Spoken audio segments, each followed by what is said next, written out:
How do you find a person who is angry with you? Matthew chapter 5, look at verse 24. If you bring your gift to the altar, and there remember that your brother has something against you. The text is very clear. You know this person is angry with you. Bible is not asking, or Jesus is not asking you to run around everywhere to every house and knock on the door and ask, are you angry with me? Jesus is not asking that. Let's take another scenario. You know someone is angry with you and you try to reconcile with that person. You try to do your best. You ask for forgiveness. You try to make it all right and they don't forgive you. What would you do? You might put all your effort. You're sincerely interested when God reminds you. If that person is not interested to reconcile with you, what would you do? It's a very, very tough situation. And I'm sure many of you would have faced this. If your attempt was genuine and you have put your best effort, and if he or she is still not interested to forgive you, there is nothing more you can do. Let me tell you, you are free to worship God because you have taken the initiative of asking that person to forgive you. Isn't it true that you try your best to reconcile with some people and they are still adamant and live in bitterness? There are people who are like that. It's very hard to get rid of bitterness and anger from people. There was one person. He was very religious. He went to the river every morning for his prayer and his daily rituals. One day he went to the prayer in the morning and his wife gave him a bitter gourd.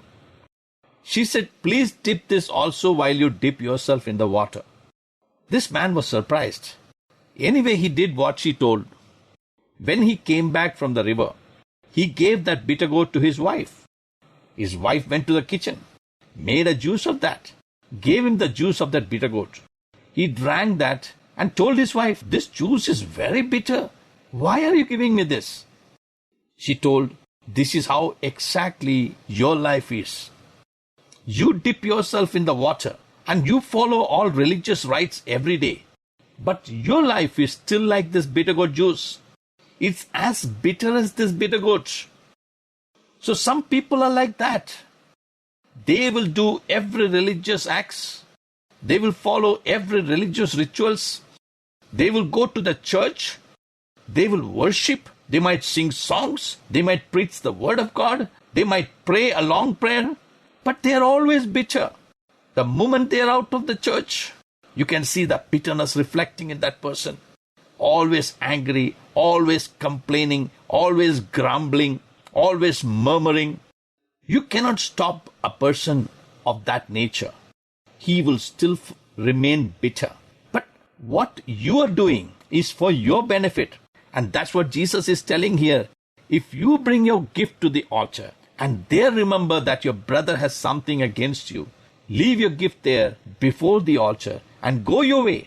First be reconciled to your brother and then come and offer your gift. I want to touch the passage that I took last week. Matthew chapter 18 verse 20. It says that, for where 2 or 3 are gathered together in my name, I am there in the midst of them. Jesus did not mean that he will come in our midst when 2 or 3 are gathered in his name. God does not need any quorum to meet to visit his people. He has visited many people when they were alone.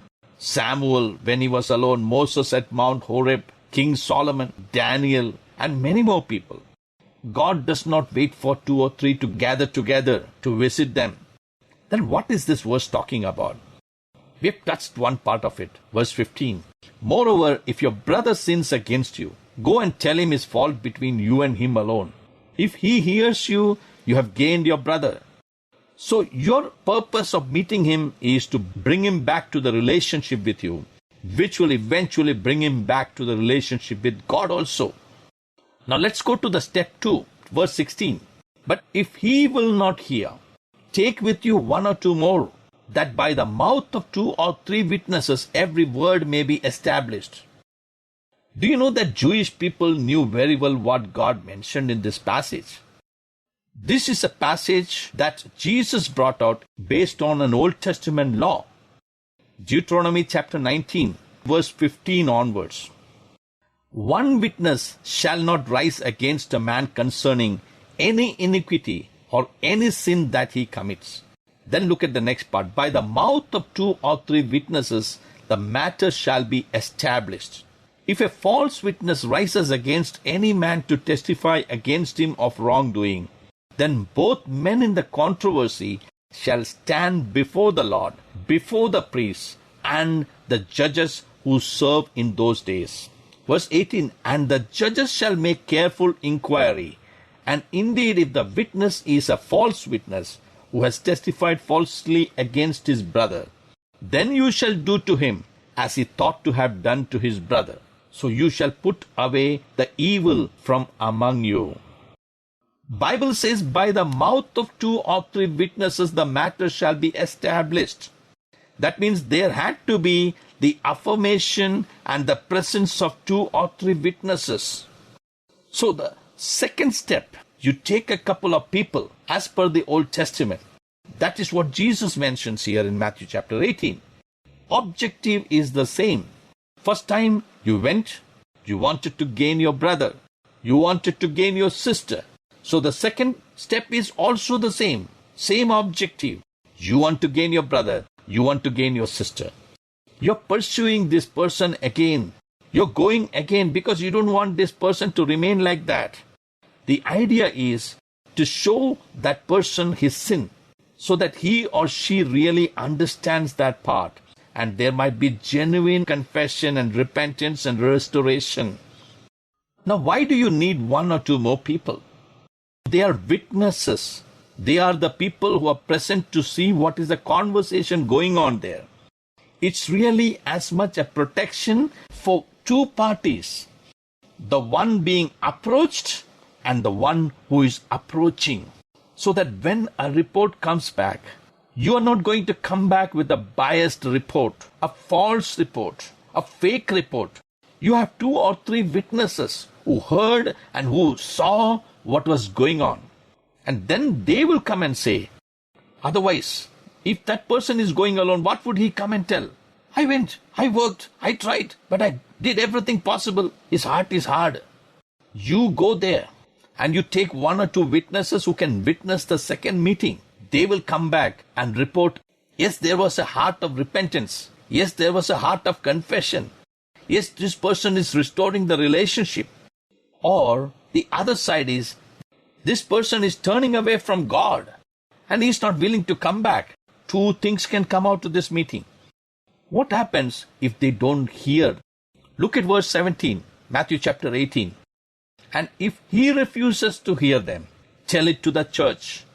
But if he refuses even to hear the church, let him be to you like a heathen and a tax collector. When you tell it to the church, what does that mean? By now the church leadership or the church elders, they are involved to some extent because the word has come back from the witnesses by this time. So the church is involved. What do you think? This thing is the Old Testament? Or do you see any such instances in the Bible in the New Testament? Why are we looking at the law in the book of Deuteronomy? It is also mentioned in the New Testament by Apostle Paul. Let's turn to 2 Corinthians chapter 13. I'm going to read verse 1 and 2. Paul is writing, this will be the 3rd time I am coming to you. By the mouth of 2 or 3 witnesses, every word shall be established. Verse 2, I have told you before, and foretell as if I were present the 2nd time. And now being absent, I write to those who have sinned before, and to all the rest, that if I come again, I will not spare. Same principle. Now what is Paul saying here? You that are sinning in the Corinthian assembly, I have told you people once, I have told you people twice. And then Paul writes, in the mouth of 2 or 3 witnesses. And if I come and you still have not repented, I won't spare the discipline. This is a beautiful illustration or the incident what Jesus was talking about. So this is not just the Old Testament law. This is the New Testament principle also. But this is seldom followed and practiced in many places. What is the purpose of this whole thing? Purpose is disciplining, restoring a person who is falling away back to the church. So what do you tell the church? Church, go after that person. One individual went, no response. 2 or 3 went, no response. Now we all will go. Isn't that a wonderful way of dealing with that? So what if they don't respond? Look at verse 17. But if he refuses even to hear the church, let him be to you like a heathen and a tax collector. Now comes the verse 18, which I wanted to touch. Verse 18 says, assuredly I say to you, whatever you bind on earth will be bound in heaven. Whatever you loose on earth will be loosed in heaven. What is the meaning of that? Let me tell you what this passage is not talking about. This passage is not talking about prayer all alone. This passage is not talking about what is spoken of in Matthew chapter 5 verse 23 and 24. Because Matthew chapter 5 verse 23 and 24 is dealing with anger, dealing with bitterness. I touched this passage only to highlight how important it is for us to rid ourselves from any kind of rift or any kind of anger against someone. Because verse 18 says, assuredly I say to you, whatever you bind on earth will be bound in heaven, and whatever you loose on earth will be loosed in heaven. That is the part what is important. There are many things that you and me bind on earth. Do you know that? Many things we bind here on earth. Things that you bind here will be bound in heaven. That's what the Bible is talking about. And for your information, heaven and earth is interconnected spiritually. When disciples asked Jesus, teach us how to pray, Jesus taught them, our Father who art in heaven, hallowed be thy name, thy kingdom come, thy will be done on earth as it is in heaven. Thy will be done on earth as it is in heaven. Now when you look at this part, thy will be done. What is Father's will? What is the divine will of God? The divine will of God is that you reconcile with people. Bible says in 1 John chapter 1 verse 9, if you confess your sin, he is faithful and just to forgive your sins. In fact, forgive all your sins. So confession is important. Why? Because when you confess, you are loosening every kind of bondage that you have in yourself. You're getting rid of every kind of hindrance and obstacle that you have in your life to go and enjoy the presence of God. When you're angry with someone and you pronounce curses on that person, you need to confess your sin. If you are reminded that person is angry with you, and if you don't go and reconcile with that person, then I would tell you very clearly that you are living in bondage as per the word of God. Because you're not releasing that bondage. You're not getting rid of something that is holding you. Jesus wants you and me to enjoy the worship, enjoy the relationship and the fellowship of the Holy Spirit. And to enjoy the fellowship of the Holy Spirit, you cannot suffocate the Holy Spirit who is living in you. So what you and me are supposed to do is get rid of these small issues that are holding the bigger picture. God wants you to enjoy the fellowship and the deliverance of everything in your life. A person who is bound, can you visualize the meaning of that word bound? Bound means you're bound. You are a prisoner. You're being bound. You're being imprisoned by the evil spirit. You're being imprisoned by the enemy. You're being imprisoned by that wicked devil. You want to come out of it. You want to have a good sleep, but you're not able to sleep well. You're not able to enjoy your life. You're not able to smile well. It is a vicious circle. It's a small thing, very small thing. Just go to the person and tell that, I'm reminded that you are angry with me. Please forgive me for that. If you're reminded that someone is angry with you, Is it difficult for you to go and reconcile with that person? Especially before you go to another church service? I am sure 100% I'll agree with you. It's difficult because you're operated by flesh. You're operated by your soulish behavior. And no one is exempt from this. In Genesis chapter 4, Cain too found it difficult. God reminded directly to Cain and said, Cain, if you do what is right, will I not be happy? Will I not be pleased? Will I not bless you? And the same thing happens here. The soul is an important component in the whole process. Because your spirit is under the dominion of the soul. When your spirit is under the dominion of the soul, you will do what your soul is asking you to do. What God told is, Cain, let your soul be under the subject of the spirit. And the spirit says, obey what I want you to do. Obey what I say. It is for your blessing. It is possible that person will not reconcile with you. But for your benefit, you put a sincere attempt. Are you angry with someone? Do you carry that anger? Let me tell you, it's not good for you. You will have sleepless nights. You will develop bitterness against that person, which will eventually reflect in your work and in your relationship with your family members. Secondly, ask a question. Is anyone angry with me? Do you know about that? Don't linger. Don't wait for that person to come and say sorry to you. Visit him and talk to him. Can you do that? Can you do that for your sake? Can you do that for your family's sake? Bible recommends that because he wants to bless you. I want to share a short testimony that someone was very, very angry with me. I actually don't even know what really happened to him.